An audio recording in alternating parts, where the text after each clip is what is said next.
Magandang araw na naman sa atin mga lods, mga idol natin. Ito mga lods, itong ipapakita ko sa inyo, new arrival kay Third Wheel Bikes. Naka-aero na siya mga lods. Merida Reacto 400. Yan mga lods. Tingnan natin ang kargada nito mga lods. Sa size pala nito mga lods, yung top tube nito, center dito, at saka center sa headset, 53. Pagdating naman sa seat tube niya ay size 50. UCI approved na mga lods. And ang kinaganda ng Merida. Mga Merida ano na siya, UCI approved. Small size siya mga lods. Size 50. Small size po yan mga lods. Internal cabling na. Pag mga Reacto, internal cabling na yan mga lods. Ang ganda oh.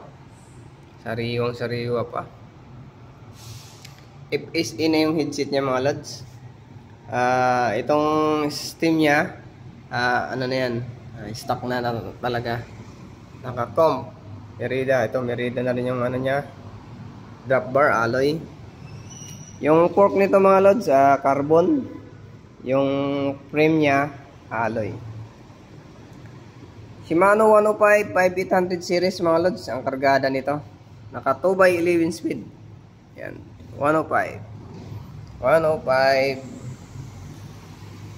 Yung wheel seat niya, stock na rin mga lodi. Naka-Merida na yan. Sa gulong niya, naka-Maxxis 700/25C mga lodi. Reacto, Merida. Ang ganda mga lods. May ano na rin siya, speedometer mga lodi. May battle cage na siya. Ang ganda ng ano, aero din yung ano niya, set post. Siyempre Merida na rin yung saddle niya mga lods. Merida Reacto 400. Ito lang yung mga ito lang pala yung naiba mga lods. Ito lang hindi 105. Ano siya, FSA Gossamer. Siyempre pag sinabi natin FSA, quality din yan. 52-36, medyo malaki siya mga lods. Yung chainring niya 52-36, pang racing talaga. 2x11 speed mga lods. Yan, 105 yung ano niya, RD. Self bearing na din pala to mga lods. Napakaganda. Yung preno niya sa likod nandito sa ilalim. Pag mga Reacto mga lods, Merida Reacto, nandito na sa ilalim ang ano niyan.